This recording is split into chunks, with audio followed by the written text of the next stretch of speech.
vous parler de la traversée de la rue à Paris.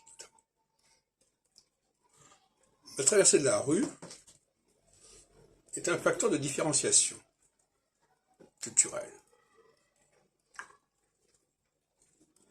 Le Parisien de base, le vrai Parisien, traverse la rue sans aucun complexe.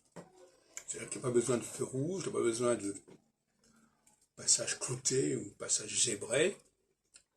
Il regarde ce qui se passe autour de lui, il regarde si les voitures arrivent, il négocie éventuellement son passage, il n'y a pas de problème. Par contre, il y a toute une partie de la population parisienne, constituée notamment d'immigrés, qui a un rapport compliqué avec la rue, avec les traversées de la rue, et qui ne se hasarde pas à traverser quand le feu n'est pas le bon, c'est-à-dire quand c'est rouge et pas vert, ou vert quand c'est pas rouge. Parce que, pour deux raisons, parce que d'une part, ils ont peur de se faire écraser, ce qui d'ailleurs est peut-être assez fréquent dans les pays d'où ils viennent, où les voitures n'ont pas le même, les chauffeurs n'ont pas forcément le même comportement qu'à Paris.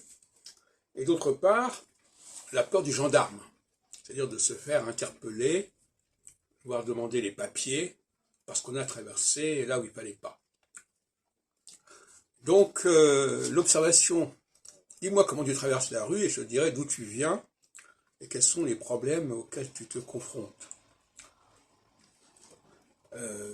Traverser la rue sans les feux de signalisation, sans recours aux feux de signalisation, sans en tenir compte, eh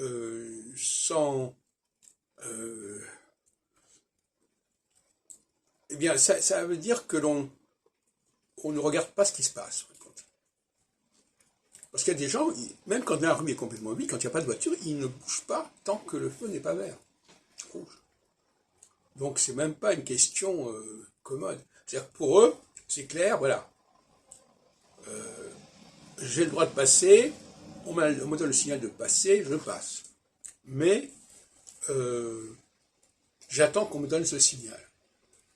Pour le Parisien de base, ça n'est pas nécessaire. De la même façon, d'ailleurs, sur le plan linguistique,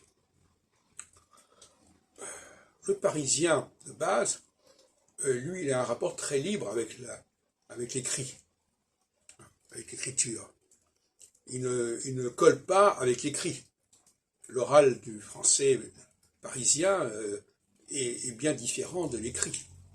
Et là encore, l'étranger, c'est celui qui va respecter soigneusement, dans la mesure du possible en tout cas, ce qui est écrit et qui ne va pas s'en écarter. Alors ça fait penser un peu dans la piscine au petit bain et au grand bain. La personne qui arrive quelque part, elle va rester dans le petit bain. Elle veut avoir pied, elle veut savoir ce qui se passe. Voilà. Elle veut pas avoir elle veut prendre de risque. Quand on est un habitué, on peut aller dans le grand bain.